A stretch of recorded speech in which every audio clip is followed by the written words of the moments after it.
Welcome to a new episode of Oops Parents. I'm Gülşah. I'm Duygu. And today we are here with one of our old friends, Sari. Yeah, we are happy to record this episode with her today. Sari is from Sweden and she's a mother of an amazing baby who is nowadays 16 months old. Maybe she will correct me. And in this episode, we will discover Sari's journey about the parenting, pregnancy in Berlin, becoming a parent far from home. Thank you so much for having me. It's so great to be here, and I'm so amazed by you two doing this. This is fantastic and so needed. I wish I would have this podcast when I was pregnant. Just saying, it would have been amazing help. But yeah, we're gonna go a little bit deeper about like how was your experience overall. But can you give a little bit more detail about yourself? How you ended up Berlin? What are you doing? Who is Sari? I'm a music supervisor and I was working in Sweden for many years. And then I felt I needed a change and a little bit change of scenery, another kind of pace in life. So I moved as many other Swedes to Berlin. And the plan was not maybe to be here so long term that it became. When did you move? I think it was 9 years ago. Wow. Yeah, yes. Okay. I think we all have the same story. Like I was also planning to stay for my master degree and then never got back. It was always this like maybe one more month. And I think for us too, at least, it happened that we met our partner here, and that also, of course, made me stay more. So, and my partner is not German as well, which is important to mention through our kind of pregnancy and post-natal journey that he's Croatian, but he speaks German, which. Yeah. Do you speak German? I don't really, which I'm really ashamed of after this many years. But I mean, it's the reality of so many people, so many international people living in Berlin and across the country. Right, working in English, having a friend group that is very mixed. So you like the common language for us all will be English, and Yeah. And you're both immigrants and you both experienced this journey, parenting journey as an immigrant in another country far from home. And you have also one more special case. You are unmarried, right? Yes. What did this bring to your parenting journey or pregnancy journey? Because I know that you had to go through the Vaterschaftsanerkennung. And I think that was also one of the important stage of this journey. But what is this? Yes. Like first to start with, what is that? Let me say it again if I can say it correct. Vaterschaftsanerkennung. Is it? Vaterschaftsanerkennung. Yeah, something like this. What is it? Improvising, yes. So this is good to know. I actually had some friends that also are not married that told us, you will have to do this Vaterschaftsanerkennung when you get a child and do it before the birth. So this is basically to prove who is the father. And you can do it before the birth, which I will tell everyone to do, like they told me. And of course, we didn't do it before the birth. We did it after. Okay, because you didn't care the bureaucracy. Stress, I don't know. You need to do it. You need from both then me and my partner. It's actually to prove like who is going to be the father, who is the father of this child. And you need birth certificates from us, and it needs to be original. So you need like your original birth certificate. For us, that was kind of a little bit the problem that my partner was trying to get that, and it became very late before the birth, and then he didn't find the original, and then eventually he got it, but then it was like 1 week before I gave birth, so there was no time to arrange it, because you will need a certain type of documents, and then you will have to go to, I might not be correct here, so you guys can correct later, but I think it was Stadsamt, to your local Stadsamt, and bring this all in, have a meeting with them where you kind of sit and you say, yes, I'm carrying this baby and this person here is the father. So you need to be present. You need to be present together in that office. Yes. You saying that, confirming that that's your guy. Yes. You can also do it with a notary, then you have to pay. If you don't want to pay, you have to go to a Stadsamt. Then they will read through this whole kind of declaration what it means to be a parent, which I feel it's good. It's really nice. For many of us, we will feel like, we know. Of course, you have to take full responsibility. It's not only on the woman, it's on both parents, 100%, not 50-50. They will tell you this, and I think it's actually nice. I like this kind of stuff because I think we all kind of know, okay, yeah, we know this. Of course, I have the responsibility, but when things become words, it has a different impact, you know? It was same with like, for me, like with the birth preparation course. I was like, yeah, okay, I know these things I read through, but when I joined these courses, I was like, wow, okay, there is this thing. And Milan, my partner, it was like very open-minded. So I think when you start like thinking, reading, seeing, hearing, it's a different thing. Right, it becomes real and much more like this is actually happening. This is actually gonna be like this. Yeah. You know, it's a life-changing thing, and it's in one way so much bigger than you can imagine it is.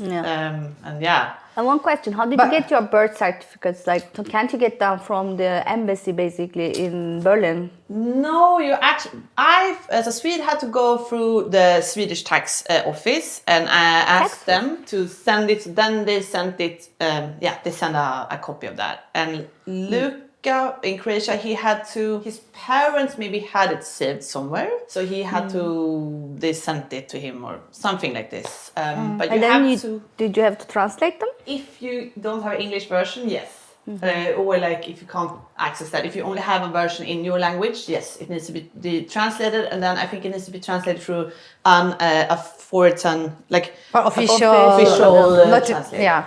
And then going back to the office, you are confirming that like that this is your partner, the father of the child. Yes. And then they are giving you... Then they will give you all these papers that you need for all the other kind of things happening after birth. So you will get the paper send to your Elterngeld. You will have the paper to kind of send to the register that like this is Kira and this is her two parents, and you know, to register yourself in like in the system basically. Okay. Otherwise, the father has no right to involve in the process. So father cannot get Elterngeld, Elternzeit. No. Cannot.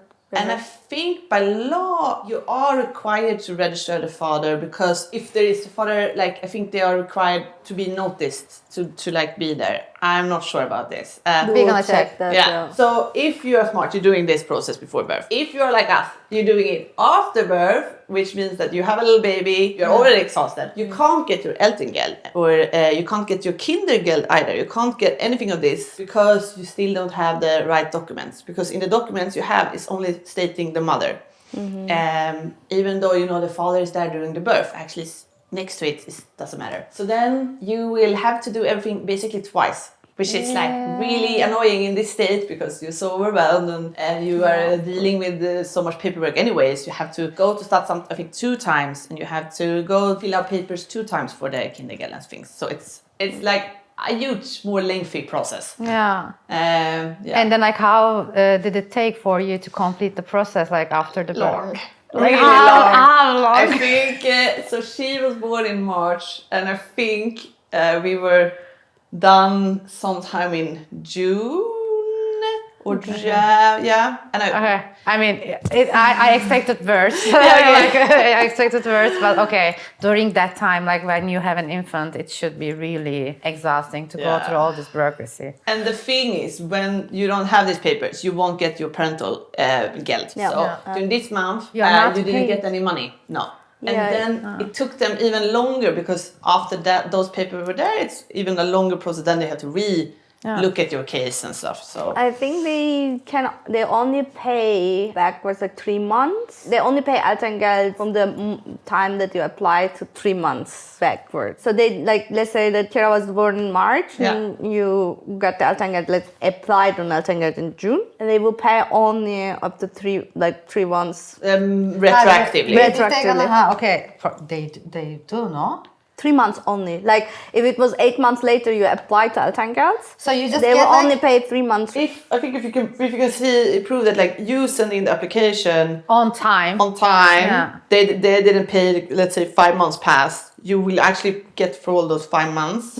If you don't send in, maybe they can only go 3 months back where you can prove like so there's a lot of like kind of, you know, these all processes, there is kind of no one telling you all of this and how to do this. You rely on hearing ear to ear, you know, from friends. Maybe there is like really good information out in German, but for me, as a non-German speaking, it was really hard to navigate through this young girl to try to find information. Luckily, I found this some friend who had some Excel sheet some mom had made with like all these kind of things, like do this, now you have to do the NIP test, now you have to do this, now you do that, you know, and apply for Elterngeld. So that was kind of my savior. That Your roadmap. Yeah, I could look at that, and that was just some really organized mom. You know, it was not from the government, but maybe there is from the government out somewhere, but it's not access to you somehow. No, I didn't get any information on where to find it. I mean, this is something we're trying to build out. I'm not sure if it's gonna be out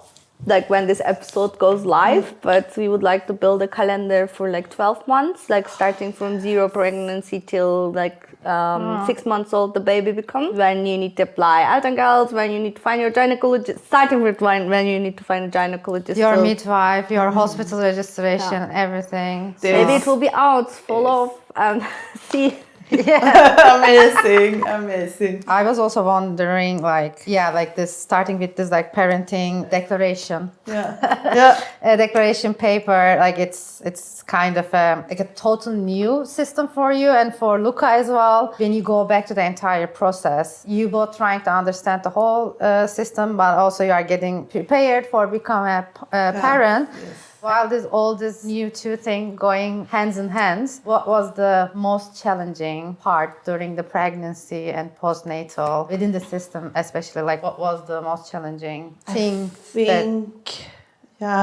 This is a really good question, because I think the whole feeling of it's so many things that still needs to be done. You're trying to understand the whole system, which is very, very complex and not easy to kind of get into as a foreigner. And then also for me, for example, they were challenging my parental geld application. They thought I was maybe working, you know, and I'm like, honey, please, like I gave birth, I'm exhausted. You think I'm having time to work? You know, it was very hard to get all this kind of like resistance from the system that are supposed to help you. And instead you felt that the system kind of were against you, you know, and it's supposed to be there for you. So I felt that was very tough for both me and my partner to kind of, you know, swim through this. Yeah, there are interesting things about this. Like, first of all, like all these amts are working independently from each other. You know, like Bürgeramt, Standesamt, Elterngeldstelle, Jugendamt, and you have to go through all these paperworks like separately. Basically, I think if I'm not wrong, Elterngeldstelle is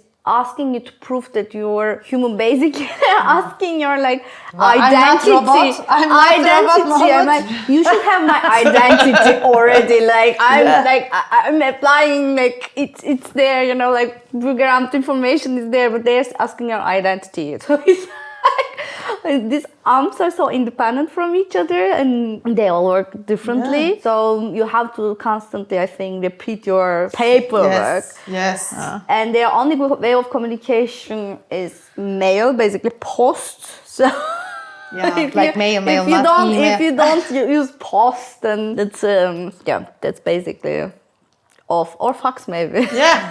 And bizarre thing, if I'm just quickly just running through our Elterngeld story, if there, it's please. We were of course then we had some problems because of the Vaterschaftsanerkennung to get that in place. But when that was in place, I'm running a company here in Germany. I felt that there is a lot of like kind of doubt that as you as a female CEO running a company are taking parental leave. I felt like the system was not really trusting that I am actually off work. Wow. So I had to like constantly try to like kind of prove that, and they needed more and more papers. There was at one point, you know, when it was like everything's there, all the papers and documents are there. The formalia, you know, on how we write the letters, not good enough, you know, and it needs to be like the address line up here and not there, and you know, there's no company stamp. They were like getting into that there's no company stamp, and we were telling them by law you don't need a company stamp anymore. This is dated, and you know, this was an issue. But it's like always back and forward communication, and it's like taking weeks to reply that. Months.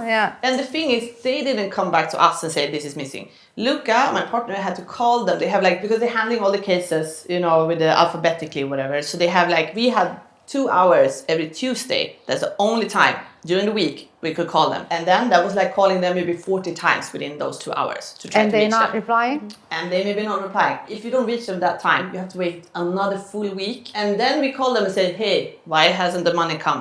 What's the problem? And then they're like, oh, let me check, well, this and that. Like, why don't you guys send us letters then and informing us what it is? Because now we are chasing you while having a newborn baby, having a lot of things to do. We have no family here. We have to do everything ourselves. The system is not helping out. Yeah. This was a super draining period. And then we got the money eventually after, I think, a few months, which I would say is such a risk. Like, I would say everyone who's becoming a parent who can save a little bit, or, you know, that it means a lot to have some savings, because I lived on my savings this whole time. Yeah, and Because- if you don't have savings, how you're gonna pay your rent? How are you gonna pay rent? You're gonna buy your food. Yes, Yeah. you're already having, like, I read some posts from some fellow moms in Berlin struggling with the same, that was like forced to start to work again really early, you know, because the partner was unemployed, they didn't get their Elterngeld, so she was like, what can I do? I have to try Feed to the get family, work. yeah. And she just with a small baby, you know, it's brutal. Yeah, savings is really good if you manage to have that, and I think the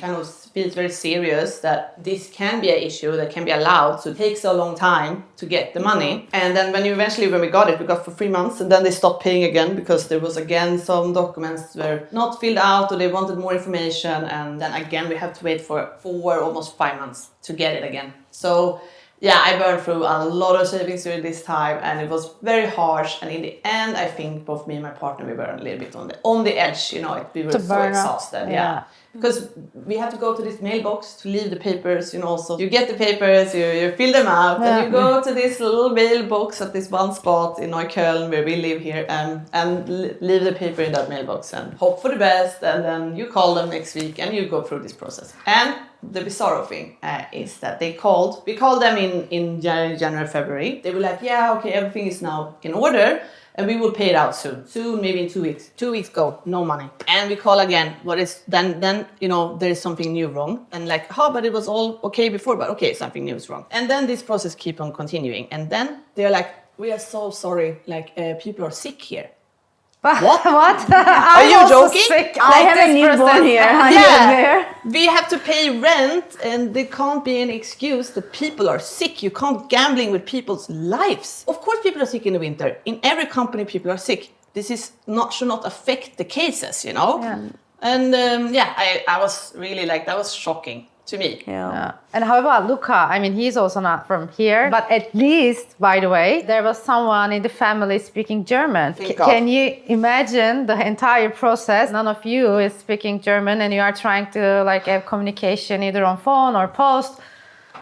Yeah, It could be like another layer. But another level. Yeah. Because calling them, I didn't do it because of just the German language aspect, that you need to be able to communicate in German. Because Or you need to take a translator support if you don't have, if you don't a speak friend the language. they can do it for you. But yeah, it's a journey, and it's good to kind of prepare ahead for that. This process can be very time consuming and soul consuming and draining in many ways. Yeah, apparently it was soul consuming.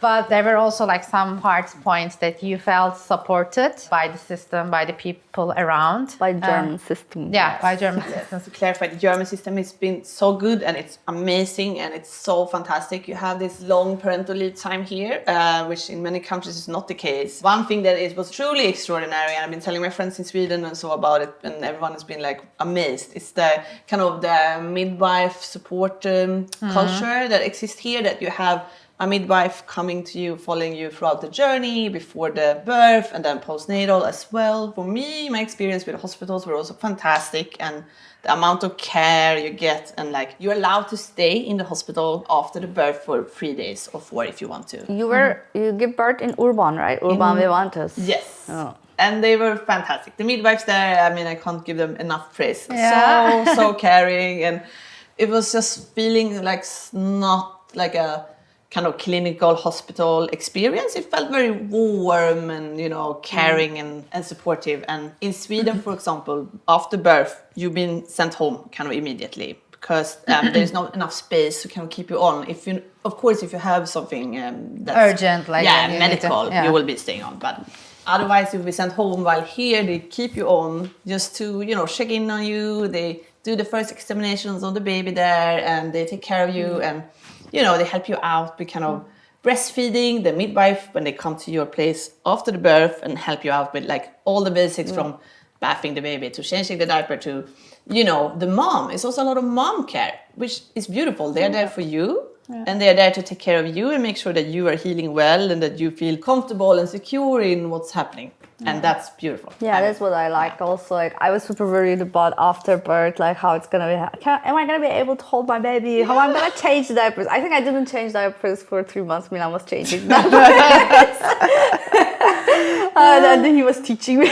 But the midwives also were teaching him in the hospital because we had to stay in the hospital for a week or so due to some complication, and they were like, yeah, mom is so tired, so you need to learn this anyway. So they took Milan, taught Milan how to change diapers, and he was the main diaper changer. That's so beautiful. Yeah, it was really nice with my experience with midwives as well. They were very kind and caring. And well, like for the midwives, how did you learn that like you need to find a midwife? Like the friends, like through friends or? Through friends. Through friends. Yeah, through friends. They were saying get a midwife as early as kind of possible into the pregnancy. Start to look at that. That is a thing that can take some time. There's great services online that you can Which ones? apply. Do you remember? No. No, I don't, but I have them somewhere. Okay, they were we're like gonna... them, like there's Hevamadati, Yes. and there's Amanli, if I'm not wrong. Probably I pronounced wrong. We can write it. Yeah, we're gonna check and put everything correctly on the description. Yeah. But yeah, you find it like through one of these online platforms. Yes. Okay. Yes. And then actually the one that I was applying there and I didn't get any midwife that could take me during this period. But then I asked a friend and she's like, try to ask the one I was having. Okay. And that's the way I got my Italian midwife, Cynthia. Who was amazing. Okay. Yeah. Yeah, I think you can also ask in your gynecologist office, for instance. They also have Hevames or midwives working there, so they can support. Plus, you can also ask in a hospital if you're going to hospital. And the family centrums, right? Like they're in the family centrums, they also have a midwife that you can get support with. This is really good input, I would say. The family centrum thing. I didn't Did know you go? about that. No. No, you didn't know about it. I didn't know about it. And then when I found out now after birth that it's such a good space, there is so much like there you can get help with. And because a few months after birth, a social worker comes to your home, gives you kind of a lot of information about From Jugendamt. Jugendamt. Yeah, from Jugendamt. Yes, they really inform you about things that I was like, wow, this is great, and I wish I knew it earlier. Maybe they could come one time before the birth as well. That would be amazing. Okay. They also bring presents, did they? Yeah, they bring present. They brought socks. What I'm wondering, like, can you go like as a pregnant woman to any family centrum, Yes. or it's need to be in your district? Like, is there any constraints to? There is no limitation. I mean, you can go to any family centrums, but of course, you prefer to go to one that is close to you because then you have easy access. And almost all of them has the same type of like structure. Sometimes they have this little cafes or like playgrounds inside for the kids, and they have a lot of information about like during the pregnancy or after pregnancy, like after the birth, what you can do, like yoga sessions, baby. But it's so strange, like how this not visible to pregnant women that like there's like family centrum. It's actually kind of community and information space that you can go and take support. Yeah. It needs to be shared by every gynecologist at the very beginning that like you can go any family centrum and take an. Yeah. And probably they speak also English, no? Like, or I don't know.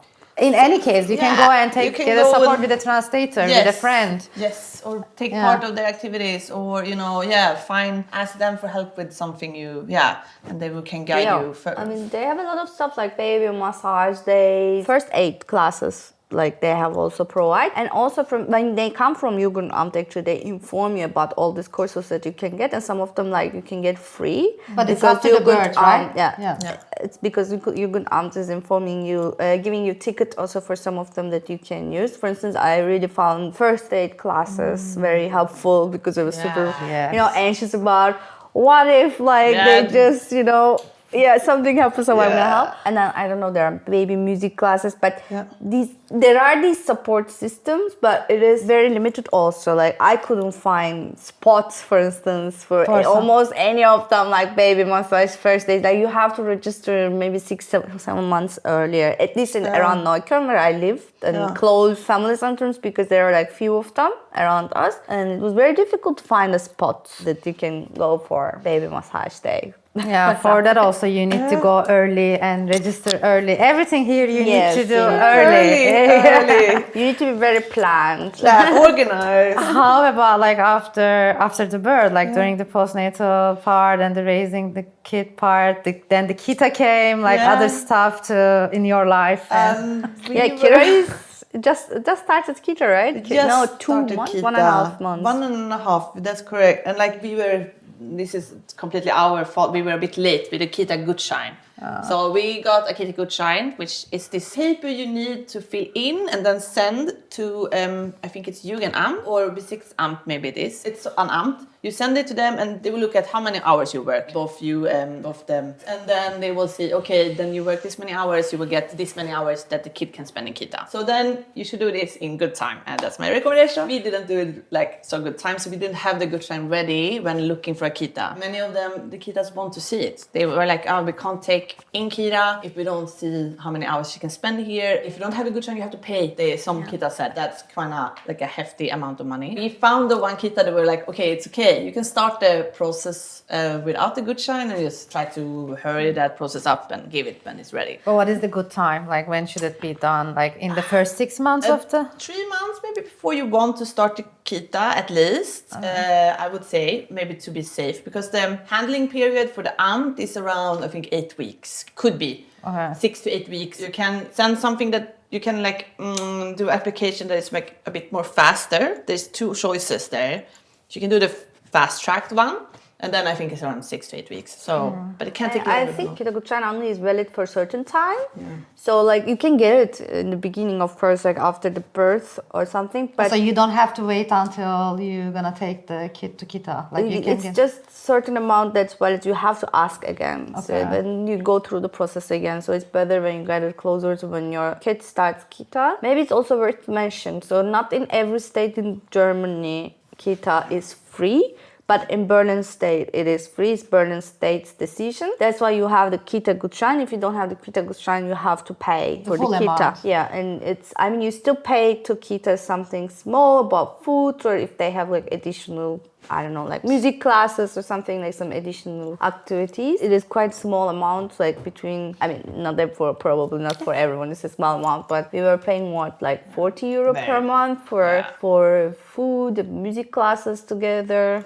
Amazing. And like now we will change Kita, and the next Kita is slightly more expensive, 70 euro per month, because they use bio-organic foods and so on. So the rest is covered by the Berlin government. Berlin state. It's fantastic. The Yeah. Kitas are fantastic. It's so great that it doesn't cost you money and very little money, and you get all this. Yeah. I think it's also one of the most supportive component of the parenting processes here, like having the Kitas like a high quality, but also like almost free access for every Fantastic. family. It's also one of I've the been once when Ari started Kita for full time, like I think, or not full time, but maybe 3-4 hours stayed. I think I went out with coffee with Oya, and I was like, wow, oops, I have this 4 hours.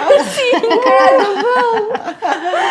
It was like incredible feeling. Like I remember, 4 hours just 4 sitting hours. for a coffee. But you directly start to work, right? Like after when she started the Kita, you also started to work. Yes. But we have the the learning, the Kita adjusting period, and for our Kita it's quite long, so we're still in that right now. So I still don't have my 4 hours yet, but soon.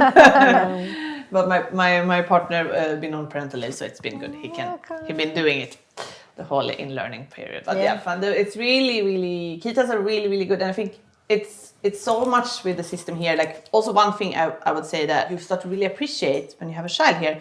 how many playgrounds there is in Berlin. Yeah. Berlin Yes. is There's also full. another- yeah. It's fantastic. And recently I was thinking about it because summer came finally. Yes.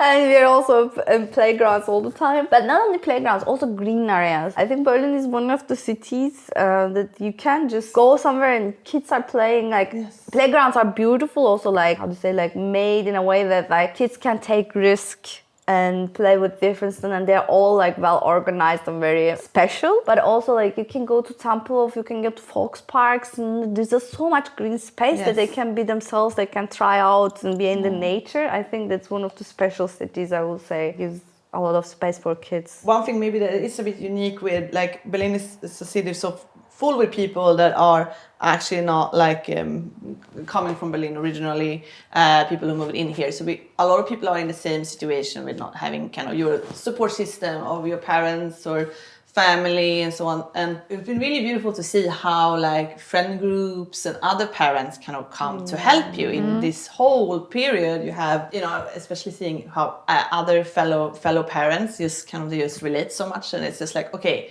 I know what you're going through. Let me help you. Let me try to inform you with everything I can do for you. And I think that's very, very beautiful and maybe very a bit unique to the situation we're having here, since you can't count on like family or so on. Yeah.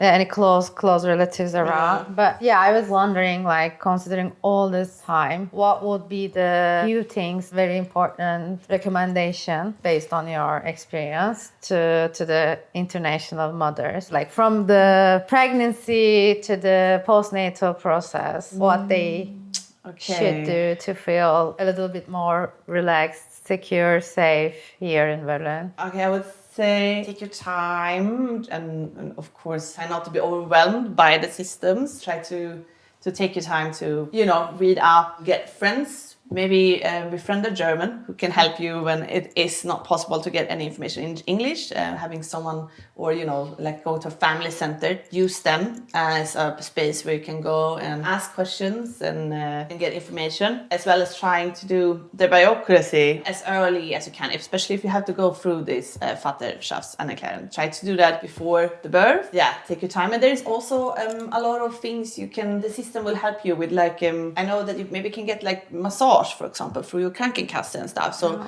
it's worth maybe to give your Krankenkasse a call, ask them how they can help you and assist you during this period, and try to just get as much as help as there is out there. Information, help. Yeah, you're right. Actually, like I didn't explore any of those. Like during the pregnancy, you can get free massages, free things from insurance to color issues. For sure. And Know your rights. Can get Know your massage rights. Yes. Yeah, I mean, I don't know, like, you know that, like, I'm also coming from another country, from Turkey. I also don't know, like, in Turkey, if you can get, like, a massage support from your Turkish insurance. I'm not sure. Yeah, we are, like, criticizing so many steps here, especially the bureaucratic part, like, all this paperwork and everything. But at the same time, here is, like, you have this, like, love and hate relationship that, like, there are so many supportive components here as well to make you feel supported, secure, and getting as much as benefit out of the system to get pregnant and to raise a child in the best way. So it's fantastic. I think the system becomes more complex and complicated for immigrants because of the language barrier and also like all these institutions are working independently from each other, and then you have to repeat your paperwork again and again. I think that's creating a lot more complications, but no, there's nothing to do. I think, as you said, like maybe do things on, like give time to yourself to complete things. And maybe next time I will actually invest in a printer. I think that would be super helpful, because going to this print shop, sending to the print shop, going to the print shop, picking up. Also, another recommendation is to, like, take your time, take the support of Family Centrum, also buy a printer. Yes, yes, let's add that. And get know your massage rights. Your massage rights. Yes. Know your rights. Know your rights. Well, yeah, I think we can close up slowly, but one question from us is this really on brand for us. Did you have any oops moments? What was your oops moments? During pregnancy, before, after, with Kira, with your partner? What can you think of? Oops is very much something you will probably say throughout your pregnancy and postnatal period. Just becoming a parent is like oops. So I think, one thing maybe that was oops for me was a little bit that I was so, when you have a little baby, you're so like, oh, you're so worried and you don't know how, first time parent, it's like everything is so fragile and so you're kind of going around and are like very like, oh, I can't be out till after 8 o'clock, it's too late, I have to be home. Like I got so worried into this kind of things. And afterwards now I'm like, come on, oops, like you could have, like it's chill, like you can be out, take this time to like enjoy it, the baby needs is just closeness, be close to you, as long as they have that, live your life, do fun things, meet friends, do stuff, enjoy like the beautiful summer evenings if you're having the first months during the summertime, it's for 6 months. Go out if you can, if you feel healthy and go. Yes. Kira was perfectly sleeping on my birthday party when she was, 2 months old or it was like perfectly well having her here. Yeah, so. we went to parties and stuff with her, but it's something I also got stressed because I'm like, oh, is this not okay? Like, but it is okay. It's okay. If you feel it's okay, it's okay. If the baby's doing well, it's okay. It's go with the flow. I would say that was really a little bit like now like when the child is bigger, it's like okay. It's easy when they are attached to you, and you can just walk around with them. Yeah. Okay, sorry. Thank you very so much. much. Thank you so much. Coming Thank here you so and much. sharing your experience. Thank you. So great to be here. Thank you so much for having me. And and good luck every parents out there. I wish them a good, smooth journey with the bureaucracy and with becoming a parent and everything. Yeah, actually follow us. We will bring a lot up. I'm not sure if in this episode, but we are preparing a lot of guides, like from your baby. Duygu, you can say more about the guides. I think you were more involved with the guides. Yes, we're gonna have like lots of guidelines starting from your pregnancy process till the first 6-9 months of with a baby, covering Elterngeld, like what you should do for the first 16 months if you have miscarriage, what you need to do. So any kind of subject, important subject you can think of, we will be providing guidelines in English created from the official journal resources, and we will be happy to share with it. So if all these stories resonate with you or a friend of yours, please share it, follow us, and subscribe to get more of it. Thank you so much. See you in the next episodes. Ciao. Ciao. We made it.